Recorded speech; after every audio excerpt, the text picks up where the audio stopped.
The theme for this evening's session, which you may have picked up during that opening meditation practice, is letting go, or we could perhaps say letting be. And actually, that distinction is, though subtle, maybe quite an important one. And it's another one of the attitudinal foundations of mindfulness that sometimes can help us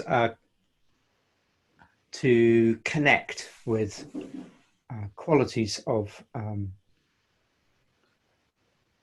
consciousness, qualities of practice, approach to practice that could be helpful in mindfulness training. And indeed, it can seem a bit strange to sort of have the word training and then letting go, because training often seems to imply a doing and a getting and a making different. And yet the heart of this training is actually non-grasping. So it's a little tricky, particularly when we're using words to describe it. I remember a long time ago when I was experiencing what ended up being a kind of transformational time of depression.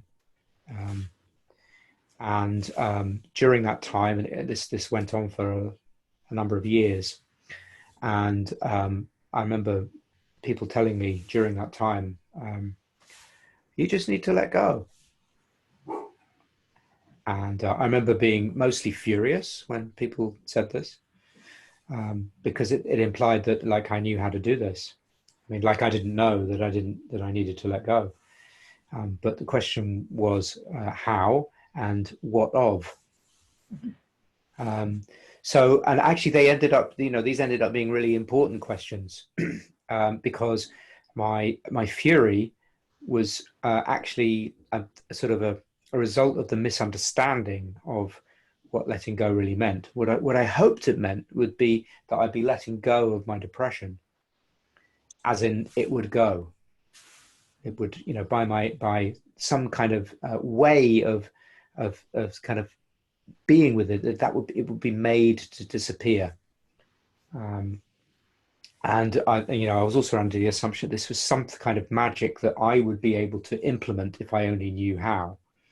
I would do the making it go away.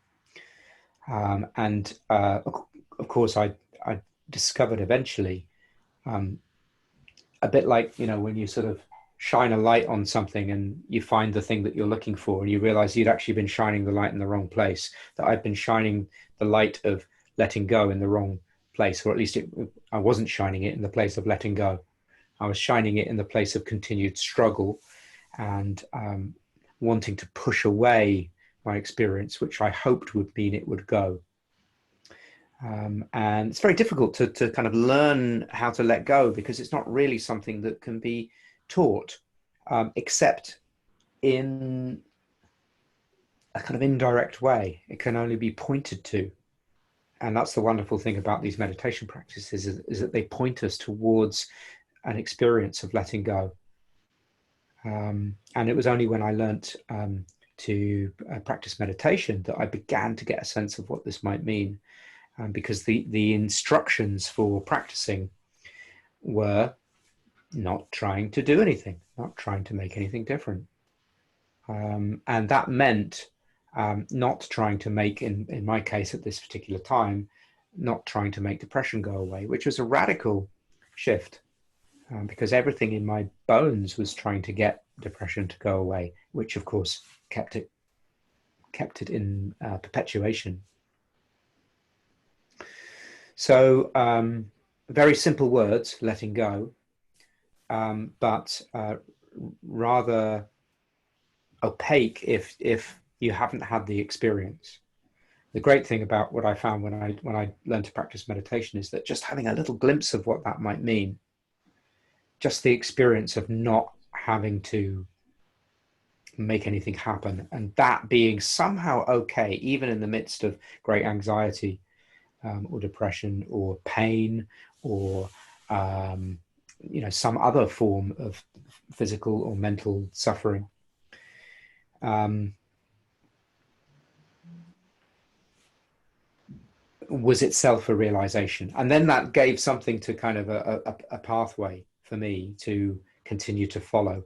And so letting go, while it happened in those moments of meditation, fairly soon after I started practicing, I got a sense of, wow, this is different. Oh, I see what you mean about letting go. Actually, what's meant is letting be, not letting go of anything, but just letting be things as they are. What I'm letting go of is the attachment to it being different. And somehow that begins to make it different, even if the pain is still there, even if the depression is still there, even if the anxiety is still there. So meditation is a tool, a way of us dropping out of this grasping, which it turns out is very unhelpful when it comes to inner states. And many of you will be familiar with the story of the two arrows, about how the second arrow of suffering is actually our attempt to get rid of the first arrow of suffering. And then we get a whole layer of them on top once we are caught in that struggle of getting to someplace else, or trying to avoid what's here, which is of course not in any case possible, because what's here is here. So it's an undoing, and it requires a patient, unattached, repeated effort, in the sense of an effortless effort, or an effort of non-efforting.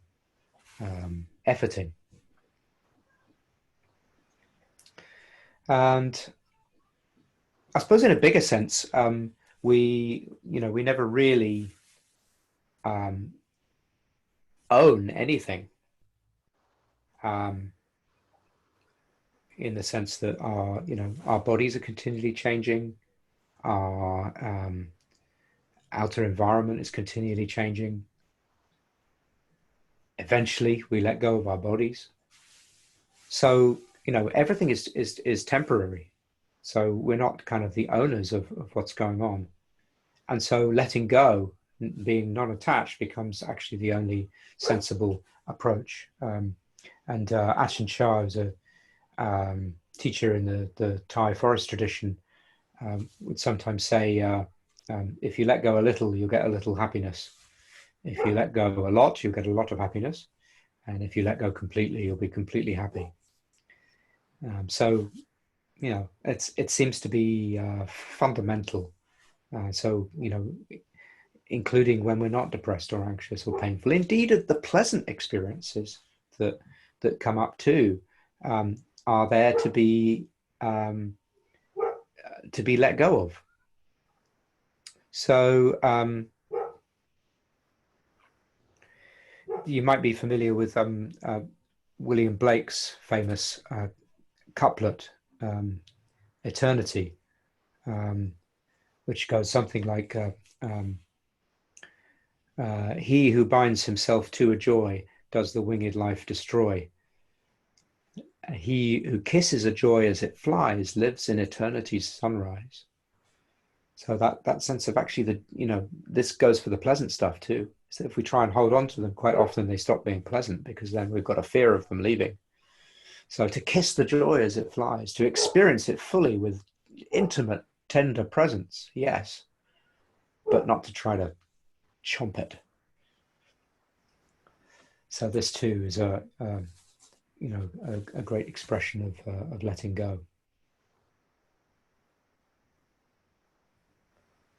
And somehow this enables us to, by coming into alignment with things as they are, always changing, gives us the possibility then of living skillfully, of actually moving more freely amidst life's ups and downs, because life is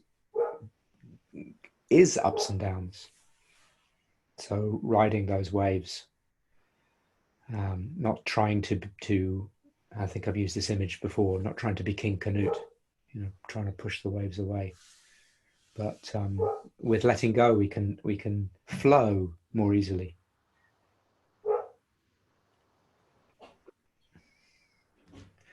in just imagining being in a river, and if we panic, often panic will lead to struggle, and actually that struggle will make it a much harder experience than if maybe we go with the flow of the river or the stream. Okay, so let's let's uh, let's practice.